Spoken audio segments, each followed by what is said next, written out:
Sahyadri top 10 news या बातमीपत्राचे प्रायोजक आहेत Mac care super speciality hospital Ahmednagar.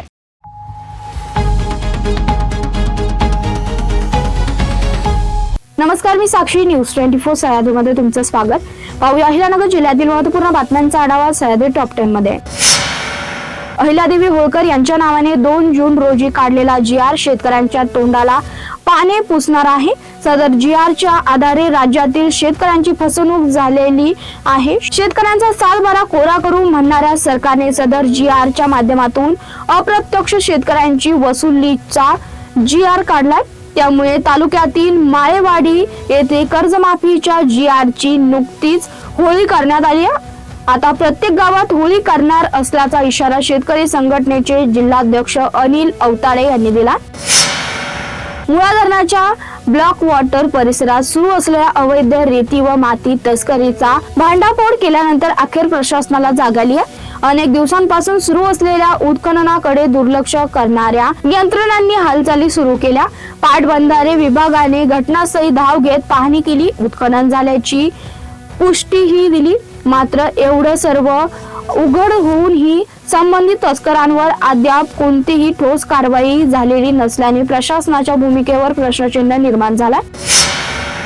गेल्या 14 दिवसात फक्त सरासरी 21.2 मिलीमीटर पाऊस झाला। कर्जत तालुक्यात सर्वाधिक 74.5 मिलीमीटर नोंद झाली आहे। अकोला व राहता तालुक्यात 1 मिलीमीटरची नोंद आहे।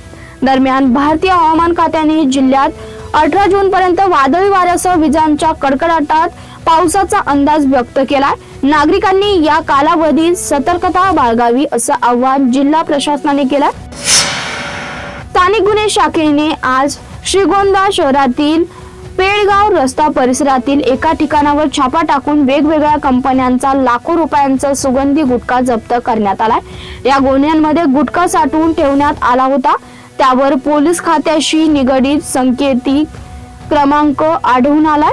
हा गुटखा यापूर्वीच्या कारवाईत जप्त करण्यात आला होता का, मग तो बाहेर गेला कसा, असा सवाल उपस्थित केला जातोय। एकच मुद्देमाल दोनदा जप्त करण्यात आल्याच्या चर्चेने पोलीस खात्यात खळबळ उडाली आहे। जिल्हा पोलीस अधीक्षक मोमक्का सुदर्शन यांनी सूत्रे हातात घेतल्यानंतर जिल्हाभरात अवैध धंद्यांविरुद्ध कारवाई हाती घेतली आहे। कर्जत तालुक्यातील दूरगाव तलावात पिण्यासाठी राखीव ठेवलेल्या पाण्याची राजरोसपणे चोरी सुरू असल्याचा गंभीर आरोप शेतकरी व ग्रामस्थांकडून करण्यात आलाय।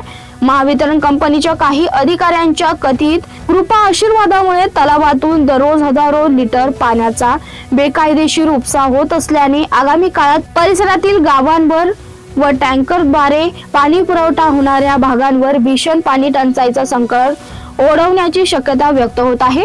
2 महिन्याहून अधिक काळ उलटूनही समाधानकारक पाऊस झालेला नसल्याने शेतकरी अधिकच चिंतित आहे। अशा परिस्थितीतच पिण्याच्या पाण्यासाठी राखीव ठेवलेल्या साठ्यावर डल्ला मारला जात असल्याने नागरिकांमध्ये संतापाची लाट पसरली आहे। सह्याद्री टॉप 10 मध्ये घेऊया छोटीशी विश्रांती। रोखोक पत्रकारिता, निर्भीड बाणा आणि कणखर भूमिका, महाराष्ट्राचा सखा, सत्याचा पाठीराखा, शब्दांचं सामर्थ्य, विश्वसनीयतेची उंची, न्यूज 24 सह्याद्री। विश्रांतीनंतर तुमचं पुन्हा एकदा स्वागत। पाहूया पुढील बातम्या। मुळा धरणातील पाणी साठा घसरला असून सध्या धरणात केवळ 11% उपयुक्त पाणी शिल्लक राहिलाय। जून महिना अर्धा संपत आला तरी धरणाच्या पाणलोट क्षेत्रात अपेक्षित पाऊस न झाल्याने जलसाठ्यात वाढ होण्याऐवजी घटच होत आहे। परिणामी प्रशासनासमोर पिण्याच्या पाण्याचं नियोजन आणि शेतकऱ्यांसमोर खरीप हंगामाचे भवितव्य असा दुहेरी प्रश्न उभा आहे। शेगाव शहरातील अल्पवयीन मुलीच्या आत्महत्येप्रकरणी एका युवकाविरुद्ध शेगाव पोलीस ठाण्यात आत्महत्येस प्रवृत्त केल्याचा गुन्हा दाखल करण्यात आला। प्रेम संबंधाच्या नावाखाली मानसिक त्रास व दबाव असल्याचा आरोप नातेवाईकांनी केला। 31 मे रोजी मुलीने घरात गळफास घेऊन आत्महत्या केली होती। उपचारासाठी रुग्णालयात दाखल केलं असता डॉक्टरांनी तिला मृत घोषित केला। त्यानंतर कुटुंबियांनी पोलिसांकडे तक्रार दिली। तक्रारीच्या आधारे पोलिसांनी संबंधित युवकाविरुद्ध गुन्हा दाखल केला असून आत्महत्येमागील नेमकी कारणे व युवतीच्या भूमिकेचा तपास सुरू आहे। उपविभागीय पोलीस अधिकारी नीरज राजगुरू व पोलीस निरीक्षक संतोष मुटकुळे यांच्या मार्गदर्शनाखाली पुढील तपास सुरू आहे। राऊरी शहरात रविवारी दुपारी 12:30 वाजता राष्ट्रीय महामार्गावरील जुन्या बसस्थानक परिसरात 2 तरुणांनी एका युवकावर धारदार शस्त्राने प्राणघातक हल्ला केला। योगेश उर्फ डॉन चोपडे असे हल्ल्यात गंभीर जखमीचं नाव आहे। त्याच्यावर खासगी रुग्णालयात उपचार सुरू आहे। या प्रकरणात अक्षय बाबासाहेब गोपाळे याच्यासह आणखीन एका साथीदारावर हल्ल्याचा आरोप करण्यात आला। जखमींच्या नातेवाईकांनी व मित्रांनी राऊरी पोलीस ठाण्यात जाऊन आरोपींना तातडीने अटक करण्याची मागणी केली आहे। योगेश सापडे दुचाकीवर राऊरी शहराच्या दिशेने चालत होता। त्याला जुन्या बस स्थानकाजवळ अडवलं, त्याच्यावर चॉपरने वार केले। त्याने प्रतिकार केल्यामुळे मोठा अनर्थ टळल्याचं प्रत्यक्षदर्शींनी सांगितलं। हल्ल्यानंतर आरोपी घटनास्थळावरून पसार झाले। अहिल्यानगर जिल्ह्याच्या शेवगाव तालुक्यातील बोदेगाव येथील तीर्थयात्रा चालक दीपक मोहन लुक्कड यांनी हर्ष बस सर्व्हिस या ट्रॅव्हल्स कंपनी बरोबर दिनांक 15 मे 2026 रोजी 4 धाम तीर्थयात्रा करण्यासाठी करार करून स्लीपर कोच वातानुकूलित एसटी गाडी देण्यासाठी ठरवल्यानुसार हरिद्वार पर्यंत त्यांनी बस दिली। 10 दिवसांनी तुम्हाला पुन्हा पुढील प्रवासासाठी बस मिळेल असं सांगून हरिद्वार मध्ये भाविकांना उतरवून दिल्यानंतर 13 दिवस उलटून गेले तरीही बस दिली नसल्याने अहिल्यानगर जिल्ह्यातील खासदार निलेश लंके यांना प्रवाशांनी दूरध्वनीवरून संपर्क करून ट्रॅव्हल्स कंपनीशी संवाद साधून दिल्याने त्यांनी पुढील प्रवासासाठी दुसरी साधी नादुरुस्त अशी बस दिली।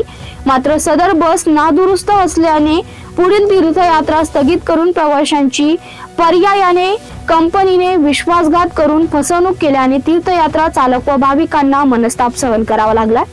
बस चालकाने यात्रा करूंना बोदेगाव येथे सुखरूप आणून सोडलं, मात्र कंपनीने नादुरुस्त बस मिळाल्यामुळे बसला अधिक खर्च लागल्याने व त्याचा त्रास झाल्याने हर्ष बस सर्व्हिस या ट्रॅव्हल्स कंपनीने तीर्थयात्रा करणाऱ्या भाविकांना फसवल्याने बोदेगाव येथील पोलीस दूर क्षेत्रापुढे बस आणून शेवगाव पोलिसात तक्रार दाखल करून तीर्थयात्रा अर्धवट व नादुरुस्त बससाठी झालेल्या खर्चाची मागणी तीर्थयात्रा चालक दीपक लुक्कड यांनी केली। दीपक मोहन लुक्कड, मी बोदेगाव तालुका शेवगाव जिल्हा अहिल्यानगर येथील रहिवासी असून 4 धाम यात्रेचं आयोजन करीत असतो। मी यावेळेस बद्री केदारसाठी हर्ष बस सर्व्हिस उदयपूर येथील बस घेतली होती ॲग्रीमेंट करून।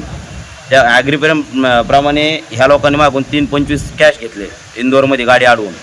यांनी कॅश घेतल्यानंतर मला सांगितलं की जी उर्वरित रक्कम आहे तुम्हाला आमच्या गाडीसोबत ठेवावं लागेल आणि तुमची यात्रा पूर्ण करून देते।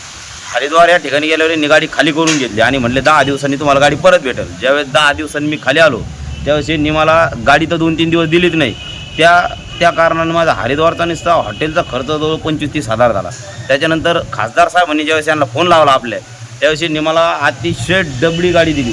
तिच्यात ड्रम नव्हते, तिला ब्रेक नव्हते, टायर व्यवस्थित नाही, AC नाही, ते चार्जिंग पॉईंट नाही, अशी गाडी घेऊन आम्हाला पुढच्या प्रवासाला यांनी पाठवलं। याच्यात आमच्या प्रवाशाचे आणि आमचे खूप हाल झाले।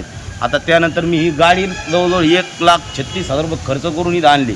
यांचे माझ्याकडे 76,000 होते, ते मायनस करून यांचे 60,000 माझे यांच्याकडे गेले। पण त्याच्यानंतर आणखी महत्त्वाची गोष्ट म्हणजे यांनी माझा राजस्थानचा पूर्ण रूट कॅन्सल केला।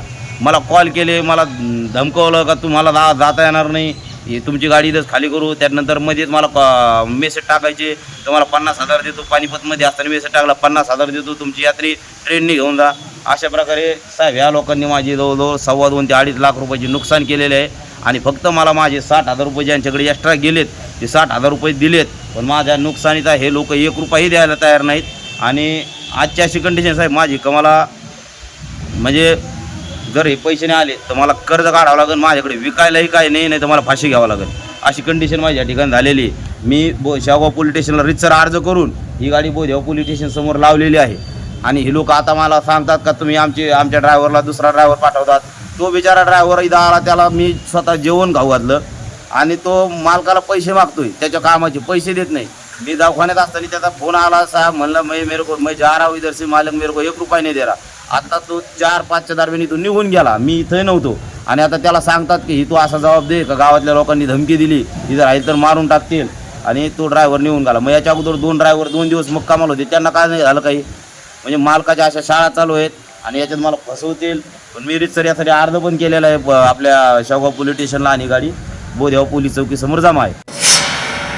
सह्याद्री टॉप 10 मध्ये इथे थांबतो. तुम्ही पाहत राहा news 24 Sahyadri. Sahyadri top 10 news या बातमीपत्राचे प्रायोजक होते Mac care super speciality hospital Ahmednagar. शब्दांचं सामर्थ्य, विश्वसनीयतेची उंची. न्यूज 24 सह्याद्री.